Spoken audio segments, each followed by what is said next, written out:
Whatever happened to the Sweet, and were they just a bubblegum pop band or a real rock act?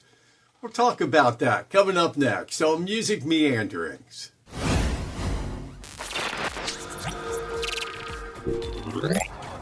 I'm Mike Lamneck. It is Music Meanderings, and won't you take the time to subscribe to the channel? Definitely comment, hit the like button, and if you would like to be notified of future videos when they post, be sure to hit the bell as well. That all helps out the channel.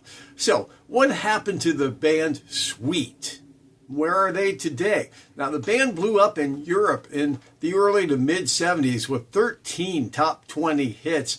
They broke big in the U.S. too with the album Desolation Boulevard and singles like Little Willie, Fox on the Run, Ballroom Blitz, and Love is Like Oxygen. But by the late 70s, they were falling out of fashion with the advent of punk rock and, of course, the change in music style. Was Sweet just a manufactured British bubblegum pop act or a bona fide rock band? Well, it kind of depends on which era of Sweet you're talking about. Let's start back at the beginning when vocalist Brian Connolly met up with drummer Mick Tucker. They were in a band together called Wainwright's Gentlemen. Now, in early 1968, they formed a new band called The Sweet Shop. Recruited bassist Steve Priest and also guitarist Frank Torpey. Now, guitarist Mick Stewart would soon replace Torpey. Then around 1970, Mick Stewart was replaced by, yes, Andy Scott. And about that time, they shortened their name from The Sweet Shop to just The Sweet. And actually, when Andy Scott auditioned for the band, oddly enough, he was playing in a band with Paul McCartney's brother, Mike McCartney.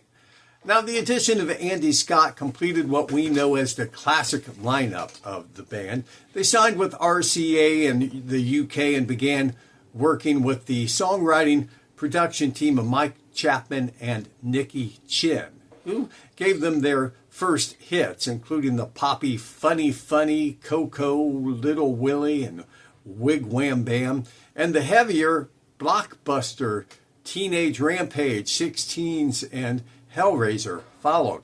Now, by the mid-70s, the band had fully embraced the glam rock look with the platform boots, wild, flashy outfits, makeup, and they started to write more of their own songs. Now, by the end of 1973, the band's name evolved from The Sweet to simply Sweet, and it would stay that way for the rest of their career. Also, about this time, the guys were getting a little fed up, a little tired of the power that the team of Chinn and Chapman had, since they were their managers and were writing a lot of the songs, and the guys kind of wanted to go in a different direction.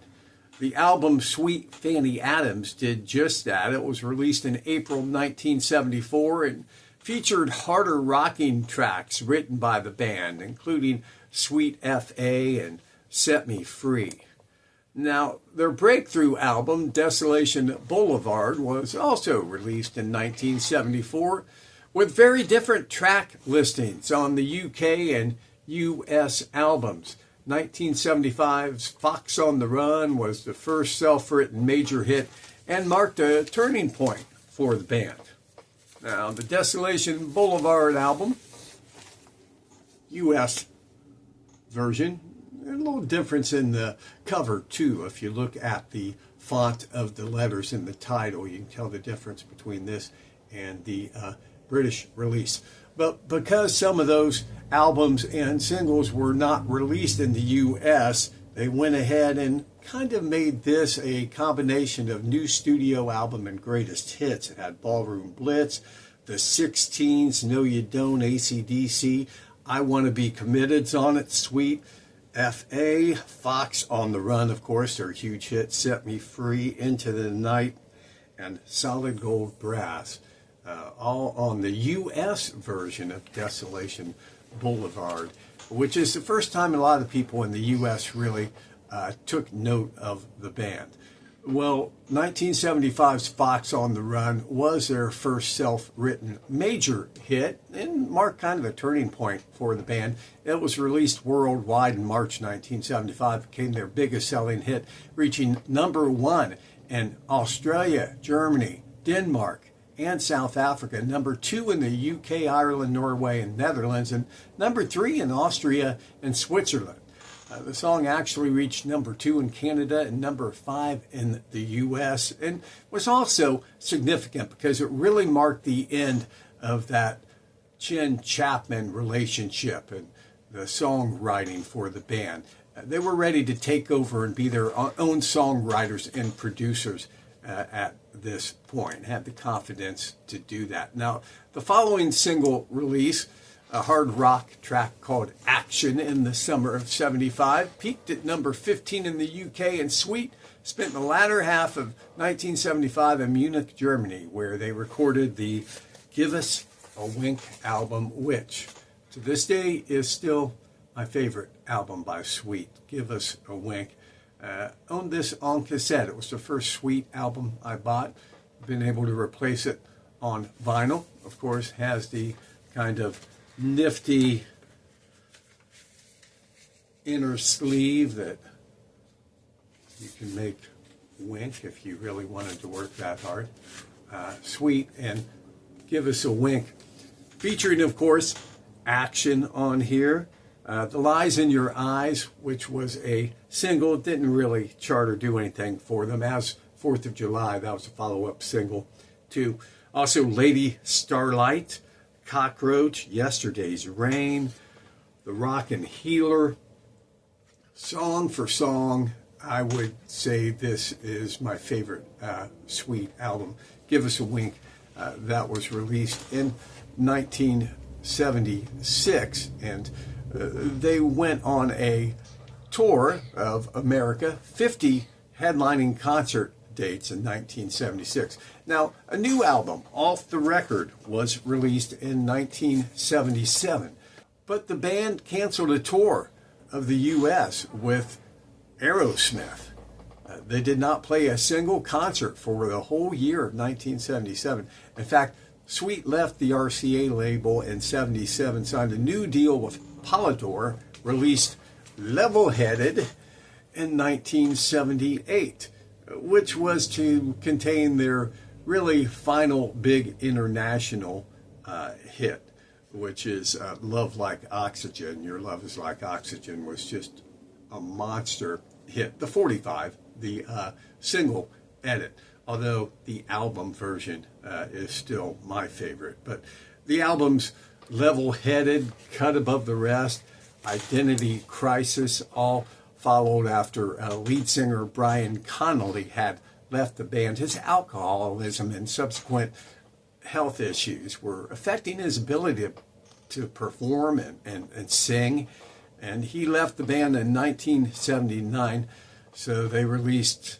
Level Headed, Cut Above the Rest, and Identity Crisis, but didn't produce any hits off Cut Above the Rest and Identity Crisis. By 1982, the remainder of the original lineup, the trio, Andy Scott, Steve Priest, and Mick Tucker, finally called it quits and split up.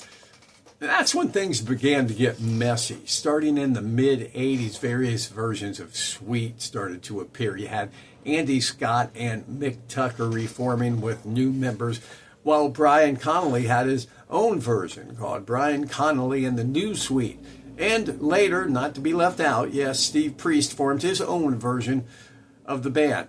Eventually, lawyers got involved over which one of the bands was the real Sweet. Sadly, Brian Connolly died in early 1997 at the age of 52 from liver and kidney failure. Drummer Mick Tucker died in 2002 from leukemia, and Steve Priest passed in 2020. Leaving Andy Scott as the only surviving member of the classic lineup, and he continues to tour under the name Sweet. The current lineup of the band released what they called their final album, the aptly titled Full Circle, in 2024. Now, Andy Scott's health issues has restricted how much he can tour with the band. Joining Scott in the current lineup is Paul Monzi on vocals, Lee Small on bass, Tim Corey on guitars and keys, and drummer Adam Booth. Now, if you're a Sweet fan, I would strongly recommend checking out their last album, Full Circle. At times, it sounds like classic Sweet, but also has its own charm. I chose it as one of my top releases of 2024, and you can click here and see what else made the list.